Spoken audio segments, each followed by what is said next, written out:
네. 사실 저는 판매가 좀 서툰 오너입니다. 저는 영업 출신도 아니고요. 누군가에게 저희 제품 정말 너무 좋아요. 꼭 사세요. 이렇게 적극적으로 권하는 것도 아직까지는 너무 좀 어려워요. 그런데 그런 제가 어떻게 굳이 제 브랜드를 만들었을까요? 저는 제 브랜드를 팔고 싶어서라기보다는 제 생각과 철학을 담은 그런 나만의 브랜드를 만들고 싶었습니다. 안녕하세요. 뷰티 브랜드사 대표 진아 대표입니다.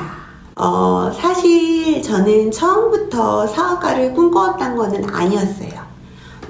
저도 흔히 교육 받아온 것처럼 여러분들처럼 모든 대한민국 분들이 그러실 거예요.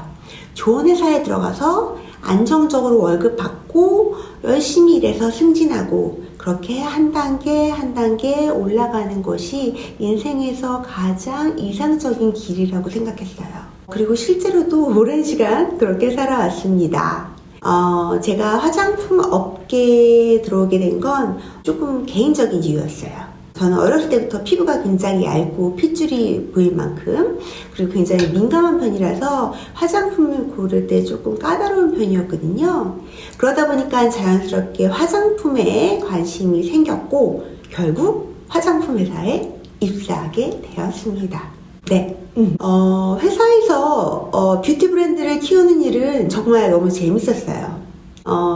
제가 좋아하는 브랜드가 성장하고 소비자들에게 알려지고 성과를 만들어내는 과정에서 굉장히 큰 성취감도 느꼈고요. 그런데 경력이 쌓일수록 어느 순간 마음 한켠에서 조금 다른 욕심이 조금 커지기 시작했어요. 아무리 제가 열심히 키워도 그 브랜드의 철학과 컨셉은 결국 제 것이 아니잖아요. 그래서 어느 순간부터는 언젠가는 내가 정말 중요하다고 생각하는 가치, 내 생각과 철학을 담은 브랜드를 직접 만들어보고 싶다. 그런 마음이 커졌습니다. 그렇다고 안정적인 직장을 그만두고 바로 사업을 시작하는 게 쉬웠냐고요? 전혀 아닙니다. 바로 시작하지도 않았고요. 아주 오랫동안 망설였지요. 솔직히 무섭고 겁이 많이 났어요. 저는 그때 이런 생각이 들었어요. 동물원에 있던 동물이 갑자기 정글로 나가는 기분이 이런 기분일까? 후덜덜. 동물원 안에서는 조금 답답할 수는 있어도 정해진 시간에 밥도 따박따박 나오고 울타리도 있고 안전하잖아요. 그런데 정글에서는 어디로 갈지도 제가 정해야 되고 먹을 것도 제가 직접 사냥해야 되고 위험이 와도 제가 직접 프로텍트 저를 보호해야 돼요. 사업이 정말 그런 것 같아요. 그런데 참 이상한 게 한 번 회사 생활을 하면서 그 정글을 생각하니까 그때부터 동물원이 너무 좁게 느껴지는 거예요. 물론 사업에 대한 두려움이 완전히 사라진 건 아니었지만 나는 결국 이걸 해야겠다 라는 확신은 점점 강해졌습니다. 그렇다고 제가 나는 화장품 업계에서 오래 일했으니까 무조건 잘 될 거야 이렇게 생각했던 거는 전혀 아니었습니다. 오히려 반대였어요. 저는 사업을 시작하면서 스스로에게 나는 대기업에서 일하다가 이제 작은 구멍가게를 하나 차린 거다 이렇게 생각했어요. 맞는 얘기죠. 오랫동안 직장 생활을 하면서 모은 제 자금이 실제 사업 자금으로 투자됐기 때문에 더욱 신중할 수밖에 없었고요. 그리고 회사 생활을 오래 했다고 해서 사업의 모든 분야를 알 수가 없잖아요. 저는 아까 얘기했다시피 영업 출신도 아니었고 그리고 회계 쪽도 잘 모르고 배워야 할 부분이 무궁무진하게 많더라고요. 처음에는 막막했어요. 그런데 하나씩 공부하고 준비하고 직접 막상 부딪혀 보니까 어느 순간 이거 할 수 있겠는데? 이런 자신감이 조금씩 들기 시작하더라고요. 그리고 무엇보다 내 사업을 한다는 것 너무 재밌었어요. 오랫동안 머릿속으로 구상하던 브랜드 이름을 만들고 브랜드 컨셉을 잡고 어떤 철학을 담을지 고민하고 제품 라인업을 하나하나씩 기획하고 그 과정 자체가 너무 재미있고 행복했습니다. 무엇보다 제가 다 오래 해왔고 정말 좋아하는 분야이기 때문에 힘든 순간에도 그래, 이 일은 정말 계속하고 싶다 라는 마음이 있었던 것 같아요. 그래서 즐길 수도 있었고요. 혹시 이 영상을 보시는 분들 중에 언젠가 사업을 해보시는 분이 있다면 제가 지금까지 경험하면서 느낀 걸 3가지만 말씀을 드리고 싶어요. 첫 번째, 저는 직장 생활을 하기 전에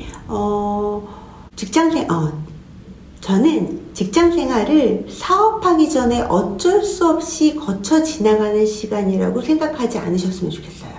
보세요. 직장에서 월급도 받죠, 일도 배우죠, 사람들과 일하는 방법도 배우고, 사회성도 키우고, 경력도 쌓고, 심지어 나중에 사업을 시작한 자금까지 준비할 수 있잖아요. 생각해보면 이 얼마나 좋은 기회예요. 그래서 가능하다면 직장에 있을 때도 내 회사다라는 그런 오너십으로 가지고 일을 해보셨으면 좋겠습니다. 그 경험이 나중에 정말 내 회사를 차렸을 때 큰 자산이 될 수도 있습니다. 확신합니다. 두 번째, 요즘 뭐가 뜨지? 어떤 사업을 하면 돈을 벌 수 있지? 물론 중요하죠. 사업이니까 시장성도 봐야 되고, 네, 트렌드도 봐야죠. 예. 하지만 저는 무엇보다 중요한 건 내가 정말 좋아하고 잘하는 분야인가, 이걸 먼저 생각해 보셨으면 좋겠어요. 사업은 생각보다 오래 해야 되는 거더라고요. 잘 안 될 때도 있어요. 모든 성공한 사업가들이 이렇게 상향으로 갔을 거라고 생각하시는 분은 없겠죠? 문제도 생기고 리스크도 닥치고 그럴 때마다 계속 공부하고 통찰력을 발휘해서 문제 해결을 합니다.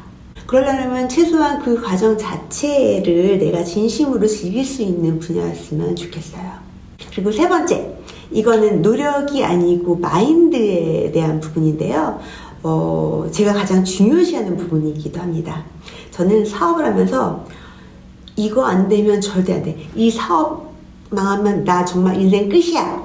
이렇게 하면서 저 자신을 너무 몰아붙이려고 하지 않습니다. 네, 최선을 다할 거예요. 그리고 잘 될 거예요. 하지만 이 사업이 망한다고 세상이 망하는 건 아니에요. 그렇다고 여러분, 노력을 하지 말라는 뜻은 아니에요. 할 수 있는 건 무조건 최선을 다합니다. 영혼을 갈고 시간을 갈고 모든 것을 갈아 넣습니다. 그런데 그렇다고 해서 결과가 모두 좋을 수가 없어요.